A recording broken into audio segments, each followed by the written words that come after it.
हरे कृष्णा। तो प्रभु जी ने मुझे बताया कि हरि नाम के बारे में महिमा बताइए, तो हम आपको एक उदाहरण आपके सामने प्रस्तुत करूंगा और वो उदाहरण के माध्यम से आपको हरि नाम के महिमा का पता चलेगा। हरे कृष्ण। तो एक श्लोक हम बोलेंगे भगवद गीता का। यदा यदा हि धर्मस्य ग्लानिर्भवति भारत अभ्युत्थानमधर्मस्य तदात्मानं सृजाम्यहम्। तो इस श्लोक का अनुवाद इस प्रकार है। तो भगवान क्या कहते हैं, जब जब धर्म की ग्लानि होती है तब तब मैं इस धरातल पर अवतरित होता हूँ, धर्म की रक्षा के लिए और अधर्म का नाश करने के लिए। तो अलग अलग युगों में भगवान प्रकट होते हैं। जैसा कि सत्ययुग में भगवान नरसिंह भगवान प्रकट हुए, मत्स्य अवतार हुए। फिर उसके बाद त्रेता युग आता है। त्रेता युग में राम भगवान प्रकट हुए। फिर उसके बाद द्वापर युग, द्वापर युग में भगवान श्री कृष्ण प्रकट होते। फिर कलयुग, कलयुग में कौन आते हैं, चैतन्य महाप्रभु। और भगवान कलयुग में और एक दूसरा एक अवतार है भगवान का, कली काले नाम रूपे अवतार। तो भगवान कलयुग में अपने नाम के रूप में भी आते हैं और भविष्य में भगवान कल के भी आने वाले, कलयुग के अंत समय में जब ज़्यादा अधर्म फैलेगा, उस समय अधर्मी लोगों का नाश करने के लिए पुनः भगवान धर्म को स्थापन करेंगे, फिर सत्ययुग प्रारंभ होगा। तो अलग अलग युगों में अलग अलग विधि है भगवान को प्राप्त करने के लिए। जैसा कि सत्ययुग, उस समय लोगों का आयु बहुत विशाल, बहुत बड़ी मात्रा में आयु थी, बहुत हजारों लाखों साल लोग जीते थे। और उस समय भगवान को प्राप्त करने के लोग क्या करते थे, ध्यान करते थे, तपस्या करते थे, है ना। तो उसके द्वारा भगवान को प्राप्त किया जाता। फिर आता है त्रेता युग। त्रेता युग में भगवान की प्रसन्नता के लिए बड़े बड़े यज्ञ किया जाता था, जैसा कि आप लोग सुने होंगे रामायण से, है ना। तो राम भगवान जब वन में जाते तो बड़े बड़े ऋषि मुनि वो यज्ञ करते थे। फिर उसके बाद द्वापर युग। तो द्वापर युग में भगवान की प्राप्ति के लिए क्या होता था, बड़े बड़े मंदिरों का स्थापन करके वहाँ पर भगवान को विराजमान करते थे और भगवान का अर्चा विग्रह का पूजा पाठ होता था। और फिर कलयुग में ये सब करना बहुत मुश्किल है ना। तो इसलिए भगवान कलयुग में कृपावश आते हैं अपने नाम के रूप में, कली काले नाम रूपे। जैसे कलयुग में भगवान नाम के रूप में भी आते हैं। कलयुग में भगवान का अच्छा विग्रह में है ही, लेकिन नाम भगवान का बहुत शक्तिशाली है। और ये भगवान का नाम की पूजा, भगवान का नाम कोई भी ले सकता है, कोई भी अवस्था में। तो एक बार क्या हुआ, एक बहुत पापी व्यक्ति था, उसने न जाने कितने अनगिनत पाप के, ऐसा कौन सा पाप ने उसने किया ने, हर एक प्रकार के पाप किए। और वो हमेशा निंदा करता था। एक बार ऐसे वो कोई आदमी लोग को बोल रहा था, हरे कृष्ण वाले देखिए, उन लोगों को कुछ काम धंधा नहीं, कभी भी किसी का जन्मदिन में भी हरे कृष्ण का कीर्तन करते, कोई शरीर, किसी का शादी होता है उस समय भी कीर्तन करता है, कोई शरीर छोड़ता है उस समय भी भगवान का नाम का कीर्तन करते हैं, है ना। तो ऐसे एक बार क्या हुआ, उसका कुछ कारणवश मृत्यु हो गया, उसने शरीर छोड़ दिया। तो यमराज के दूत उसको लेने के लिए आ गए। वास्तव में यमराज के दूतों ने पहले आदेश दिया था, जो भी भगवान का नाम लेता है उसको मेरे पास मत लेके आना, लेकिन वो ये बात को भूल गए यमराज के दूत। तो उन्होंने वो व्यक्ति ने भगवान का नाम नहीं लिया था, वो अनजाने में बोला हरे कृष्ण वाले, हाँ, तो ऐसे नाम लिया। तो फिर यमराज के दूत उसके पास पहुंच गए।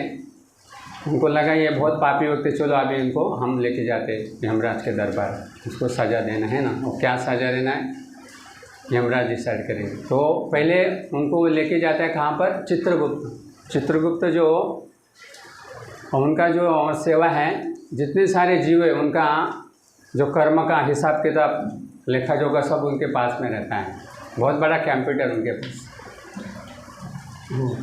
तो वहाँ पर फिर उनको इंक्वायरी किया जाता है, तो इसको क्या सज़ा दिया जाए। लेकिन बोलते हैं उन्होंने इतने सारे पाप किया, उन्होंने लिस्ट देखता है उसमें तो ज़्यादातर पाप का ही सब दिखाई दे रहे लिखा हुआ, लेकिन अनजाने में उसने एक बार भगवान का नाम लिया था, हरे कृष्ण नाम लिया था। तो बोले लेकिन एक बार नाम लिया तो उसको तो सज़ा नहीं देख सकता, क्योंकि भगवान का एक नाम भी लेता है ना उसको मुक्ति प्राप्त होता है, ऐसे शास्त्र में वर्णन है ना। तो बोले तो मेरा तो इसमें दिमाग काम नहीं करे। चित्रगुप्त बोले तो क्या किया जाए। तो यमराज के पास गए, तो यमराज महाजन है, उससे बड़ा हायरवात्री चित्रगुप्त जिनके अंडर में सेवा करता है, उनके स्वामी के पास गए यमराज। बोले ठीक है। तो उन्होंने बोला, उनको पूछा गया तो क्या किया जाए, इसने तो बहुत अनगिनत पाप किए लेकिन एक ही बार भगवान का नाम लिया, तो क्या उनको भगवान क्या सज़ा देना चाहिए। तो बोले ये तो मैं भी इसका आंसर नहीं दे सकता है, भगवान का एक नाम में कितना शक्ति है मुझे भी मालूम नहीं। तो हम ऐसे करते हैं, कहाँ जाते हैं, उनसे श्रेष्ठ कौन है, ब्रह्मा। हाँ, तो ब्रह्मा जी के पास जाते हैं।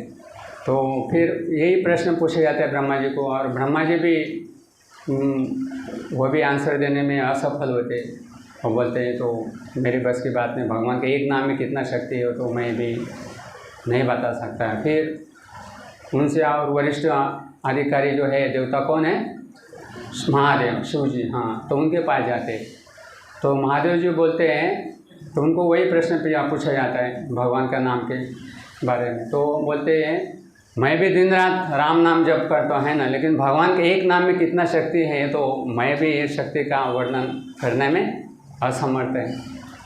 तो ऐसा करते हम नारायण के पास, विष्णु के पास जाते हैं। तो हम लोग कहाँ पर जाते हैं, वैकुंठ। हाँ, तो उस व्यक्ति को वहाँ पर लेके जाते हैं, सब साथ में जाते हैं, जितने सारे लोग जिनको प्रश्न पूछा गया, ब्रह्मा, शिव जी, चित्रगुप्त, यमराज, सब लोग और वो पापी व्यक्ति सबको लेके जाते हैं वैकुंठ। तो फिर नारायण भगवान वहाँ पर शयन के रहते हैं और लक्ष्मी जी उनकी सेवा में रत रहते हैं। तो उस समय तो बोले क्या बात है, आप सब लोग इतना आगे, सब काम धंधा छोड़ के तो फिर भगवान बोलते क्या आने का क्या उद्देश्य आप लोग का। फिर उनको पूछा जाता है, देखिए हम थोड़ा बहुत बड़ा धर्म संकट में हम फंसे हैं, तो आप ही निवारण कर सकते हैं। हम बोले क्या बात है, हम पूछिए। तो भगवान नारायण को प्रश्न पूछे जाते हैं, हे भगवान देखिए हम लोग इस व्यक्ति को, इन्होंने इतने सारे पाप कर्म, जघन्य पाप कर्म किए हैं, लेकिन वो गलती से उन्होंने मतलब ऐसे कि नहीं ऐसे प्रेम से नाम लिया है ना, वो जानबूझ के भी ना, वो अनजाने में भगवान का नाम लिया, ज़बरदस्ती भी नहीं। तो क्या किया जाए, उसने वो क्या उनको क्या भगवान आपका जो एक नाम है कितना शक्ति है, हम भी आपका नाम में वर्णन करने में असमर्थ है। तो फिर भगवान नारायण बोलते देखिए आप लोग एक काम कीजिए, इन्होंने जितने सारे अनगिनत पाप किए कोई बात नहीं, ठीक है, लेकिन उन्होंने प्रेम से भी भगवान का नाम लिया, अनजाने में भी लिया, वो मतलब गलती से लिया ना, तो ठीक है। तो देखिए अभी एक काम कीजिए, इस व्यक्ति को मेरे पास रहने दो वैकुंठ में, और आप लोग यहाँ से जहाँ से आप लोग आए वहाँ चले जाइए। तो कहने का तात्पर्य ये है, वो व्यक्ति को वैकुंठ प्राप्त हुआ सिर्फ एक बार भगवान का नाम ले। अगर प्रेम पूर्वक, प्रीतिपूर्वक अगर जो व्यक्ति सुबह शाम जब भी समय मिलता है भगवान का नाम लेता है, तो उनके बारे में कहना है क्या, है ना। तो एक कलयुग में देखिए, कलयुग की जो दशा है, और कलयुग में भगवान को प्राप्त करने के लिए बहुत ही कठिन है, लेकिन भगवान कृपावश कलयुग में अपने नाम के रूप में आते हैं। और विशेषता स्वयं भगवान श्री कृष्ण चैतन्य महाप्रभु के रूप में आते हैं। और भगवान का जो अवतार है महावदन्य है, मतलब इतने दयालु हैं, पात्रापात्र विचार नहीं स्थान, मतलब भगवान चैतन्य महाप्रभु ये नहीं देखते कौन पात्र है अपात्र है ना। कोई भारतीय विदेशी, ऐसा कोई भेदभाव न करते, सबके लिए भगवान के नाम को प्रदान करते हैं। ब्राह्मण हो, वैश्य हो, शूद्र हो, सबके लिए ये भगवान अपना नाम प्रेम प्रदान करते हैं। और ये ऐसा नहीं कि यहाँ का ये भगवान का नाम ये जगत का नहीं है। जैसा कि वो व्यक्ति देखिए, ये भौतिक जगत में रहते हुए उसको वैकुंठ प्राप्ति हुआ, सिर्फ एक बार भगवान का नाम लिया, तो ये गोलोक प्रेम धम हरि नाम संकीर्तन है। जो भगवान का जो नाम है भगवान के धाम से प्रकट हुआ है। नाम कार्य भोदा निज सर्वशक्ति। भगवान के नाम में इतनी शक्ति है कि कितना ही पापी व्यक्ति क्यों न हो, वह भगवान का भक्ति करने के लिए पात्र बन जाता है। और ऐसे शास्त्र में बहुत सारे उदाहरण हैं, जैसे कि हम देखते हैं वाल्मीकि ऋषि जिन्होंने रामायण की रचना की है ना, हाँ, उन्होंने भी कितने सारे अनगिनत पाप किए थे, है ना। उनको तो भगवान का नाम, जो राम कितना शब्द सरल है, जैसे कृष्ण हम बोलते, थोड़ा उच्चारण करने में थोड़ा तकलीफ है। जैसे चाइनीज़ लोग हैं, उन लोगों को कृष्ण ऐसा शब्द उच्चारण नहीं कर पाते उन लोग, क्योंकि उनका जीव में वैसा हैबिट नहीं। तो वाल्मीकि ऋषि जब पहले वे मतलब बहुत बड़े डाकू थे, तो नारद मुनि उनको बोले अबे ये तो इतना पाप क्या जाए इसको, क्योंकि नारद जो भक्त होते हैं ना, बहुत दयालु होते हैं ना, वो क्या सोचते हैं, दूसरों का दुख अपना दुख समझ कर उनको कल्याण के लिए वो अलग अलग स्थानों में जाके प्रचार करते हैं। जैसे जो हरे कृष्ण आंदोलन है कि आप लोग देखते हैं, अभी यहाँ पर सत्संग आपके यहाँ पर चालू किए हैं, मतलब ये जन कल्याण के लिए है ना। भक्तों लोग इतना दूर से आते हैं, यहाँ हरि नाम कीर्तन करते हैं, गीता भागवत का संदेश देते हैं, प्रसाद वितरण करते हैं, अपना इतना बहुमूल्य समय निकाल के आते हैं। क्यों? क्योंकि उनका एक ही उद्देश्य है, लोगों को भगवान का ज्ञान मिले, भगवान का नाम मिले, है ना। भगवान को कैसा प्रेम करना, भगवान का भक्ति क्यों करना, इसकी शिक्षा देते हैं, ताकि उनका एक ही उद्देश्य होता है, सर्वे सुखिनः भवन्तु। सभी लोग ये जगत में है दुख भोगत रहे, उनको कैसे हम सुख प्रदान करें, कैसे वो भगवान से जुड़े, यही एकमात्र उनका उद्देश्य होता है। तो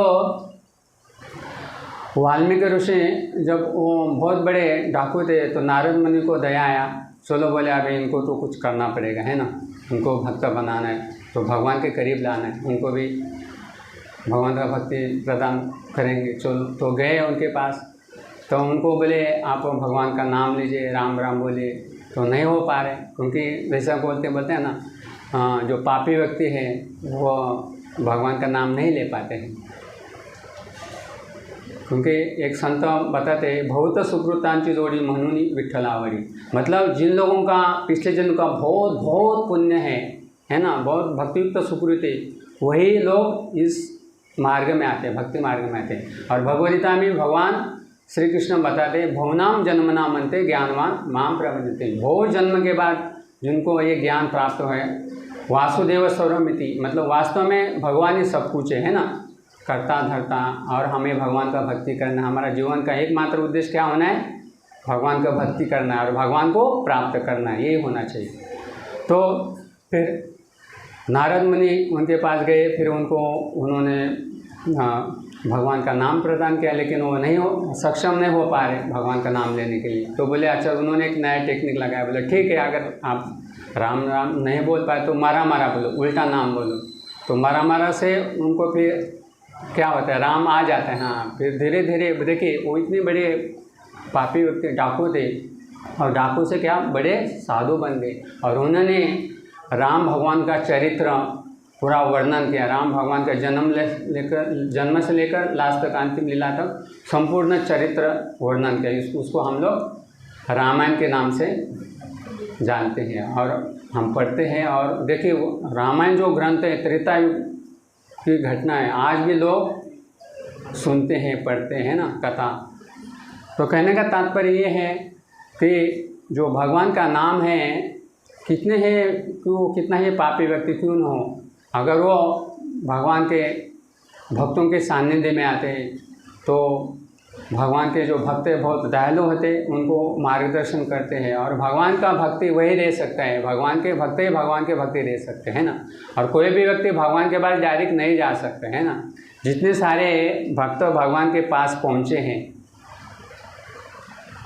एक तो किसी ने, कोई भक्त ने उनको भगवान के बारे में ज्ञान बताया, भगवान के नाम के बारे में बताया है ना, तभी तो वो भक्ति। इसीलिए भगवान को प्राप्त करने के लिए 3 मार्ग बताया, गुरु, शास्त्र और साधु, है ना। तो भगवान का भक्ति मनमानी ढंग से नहीं होता है, हमें गुरु, शास्त्र, साधु के माध्यम से ये भक्ति करना है।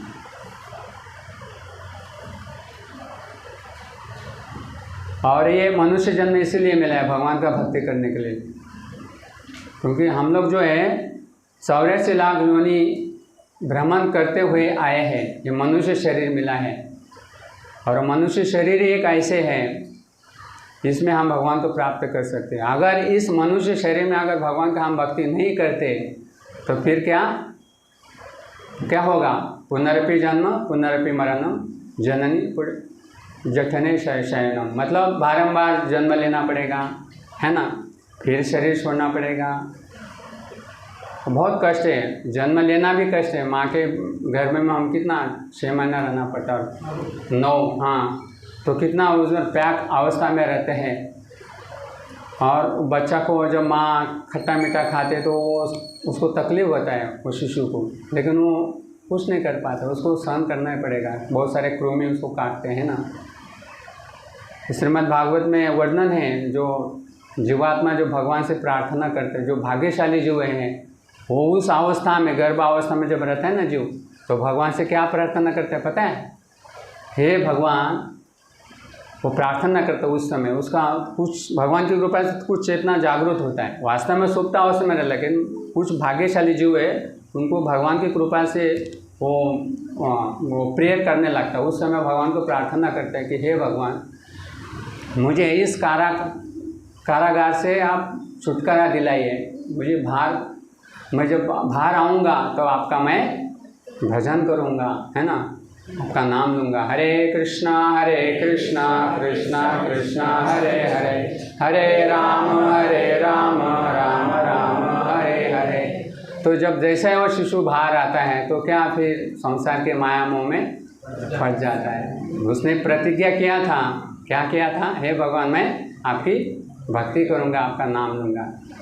लेकिन फिर अगर वही व्यक्ति, शिशु को जब कोई जैसे हरे कृष्ण वाले भक्त मिल जाते हैं ना, जैसे आप लोग हैं, अभी हमारे प्रभु जी आते रहते हैं यहाँ, और भी भक्त लोग आते हैं, तो उन लोग की कृपा से क्या होता है, फिर आपका जो आपने जो भगवान से प्रार्थना किया था, है ना, उसका याद आपको आ जाता है, तो फिर आप लोग भक्ति करना शुरू करते हैं। तो आप लोग कोई साधारण लोग नहीं हैं, आप लोगों का भी पिछले जन्म का कुछ सुकृति है, भक्तियुक्त सुकृति। अभी देखिए बाहर कितने सारे लोग हैं, लेकिन उनके पास समय भी ऐसा नहीं कि समय नहीं, फिर भी नहीं यहाँ पर आ रहे। भले सिनेमा थिएटर जाएंगे, फालतू समय बर्बाद करेंगे, लेकिन मोबाइल देखेंगे, लेकिन यहाँ पर नहीं आएंगे और ज़्यादा कुछ समय के लिए यहाँ नहीं बैठेंगे। यहाँ हम लोग फ्री में भगवान की कथा सुना रहे हैं, फ्री में प्रसाद दे रहे हैं ना, लेकिन लोग नहीं, क्योंकि उसके लिए क्या चाहिए? भाग्य चाहिए, है ना। मैं बताया अभी, क्या बताया? बहुत सुकृताची जोड़ी मनोनी विठ्ठलावली। तो आप लोगों का बहुत पिछले जन्म का सुकृति, भक्तियुक्त सुकृति, इसीलिए आप लोग यहाँ इकट्ठे हुए, एकत्रित हुए, भगवान के बारे में कुछ सुन रहे हैं, है ना। तो ठीक है, बहुत बहुत धन्यवाद। हरे कृष्णा।